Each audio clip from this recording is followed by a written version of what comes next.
Sabe que uma grande dificuldade que os pregadores têm, um grande desafio dos pregadores é pregar.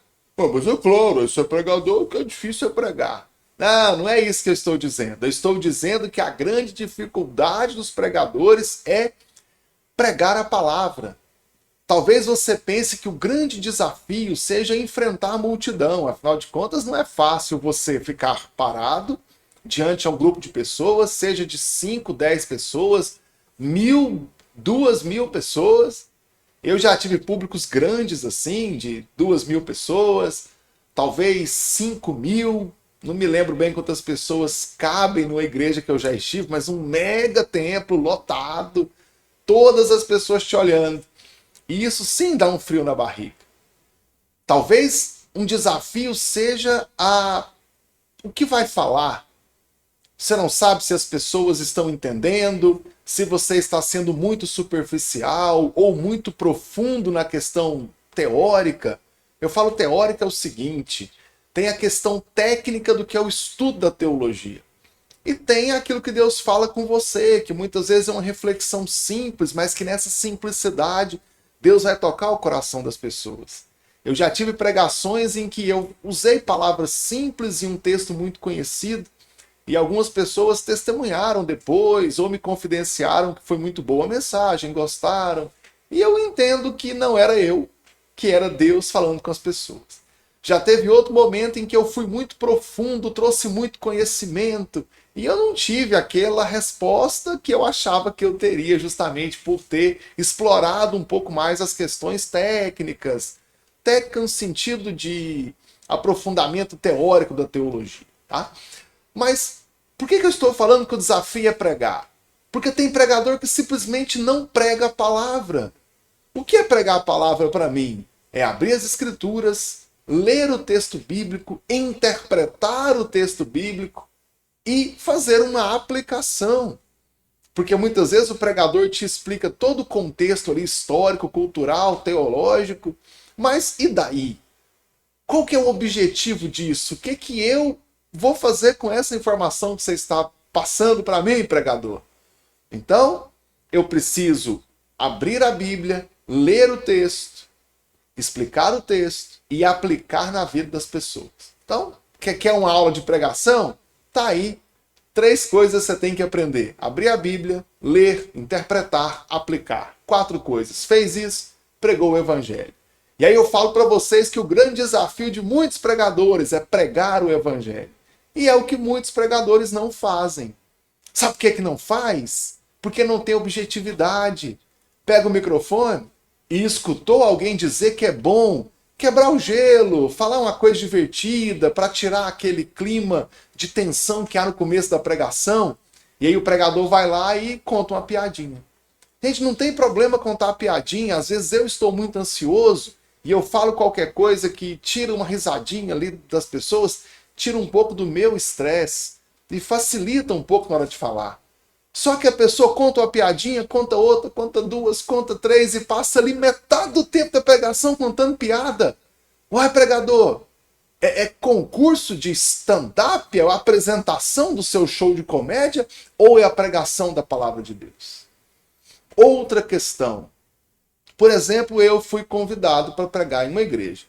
É natural que você cumprimente os irmãos, que você agradeça pela oportunidade de poder participar do culto enquanto pregador naquele lugar. Às vezes eu vou numa congregação que eu conheço algumas pessoas e eu cito o nome de pessoas que eu conheço. Olha, eu revi aqui o irmão fulano, a irmã fulana. Olha, eu fui criança nessa igreja. É um prazer voltar aqui sendo pregador da noite. Então, nós temos essas questões. Só que tem pregador que, ao invés de começar a pregar, ele vai cumprimenta o pastor, puxa o saco dele, do primeiro visto, do segundo, do terceiro, do obreiro, fala da irmã, fala do porteiro, conta a história da infância, e fala, e consome todo o tempo da pregação, fazendo essa apresentação pessoal. Ah, já me cansa minha beleza. Tem pregador que também é cantor. Ele é convidado para pregar. E diz, irmão fulano, se fosse eu, né? O pastor Ricardo vai agora pregar. Aí ele pega a Bíblia e fala que vai cantar. Poxa, pregador, você está lá para pregar, não está para cantar. Do mesmo jeito, se te convidarem para cantar, você não vai falar nada. Você sobe lá e canta. Ah, mas eu senti de Deus de cantar, eu senti de Deus de pregar. Acabou. Quem está na igreja? Quem é o pastor da igreja? É Jesus. Jesus colocou quem para orientar os elementos do culto, para dirigir o culto? Foi você? Não. Foi outra pessoa, você é um convidado. Então respeite aquela pessoa que te convidou e a programação que ela fez para aquela noite. Mas o Espírito Santo não pode falar? Pode. Mas nesse caso ele vai falar com você, vai falar com o dirigente do culto. Ok? Já aconteceu comigo. Eu estou falando, me dá vontade de falar um pouco mais, estender a pregação, mas eu sou muito disciplinado nisso, não falei nada. Ia terminar no tempo combinado. O pastor local, discretamente, levantou. Ricardo, continua aí que a pregação tá boa. Eu vi ali a direção do Espírito Santo. Eu senti no coração a vontade de estender a pregação do tempo que eu tinha combinado, mas o pastor do local também sentiu, foi lá me falar que eu devia continuar. Então eu senti essa sintonia entre o mover de Deus para aquela noite, o que eu senti no meu coração e o que o pastor sentiu no coração dele. Só que tem pregador que empolga e não olha para o olho das pessoas. Pregador, prega a palavra. Você não está lá para ser cantor, não está lá para ser um apresentador pessoal, não está ali para tipo um arquivo confidencial do antigo programa do Faustão na TV, que ficava contando história do passado. É a pregação da noite ou é o seu arquivo confidencial? É a pregação da noite ou é a sua piada? E aí eu vejo pregadores perdendo um tempo precioso da exposição da palavra de Deus para fazer piada, apresentação pessoal, para cantar, para agradecer o convite, para puxar o saco do pastor local, e o tempo da pregação está indo.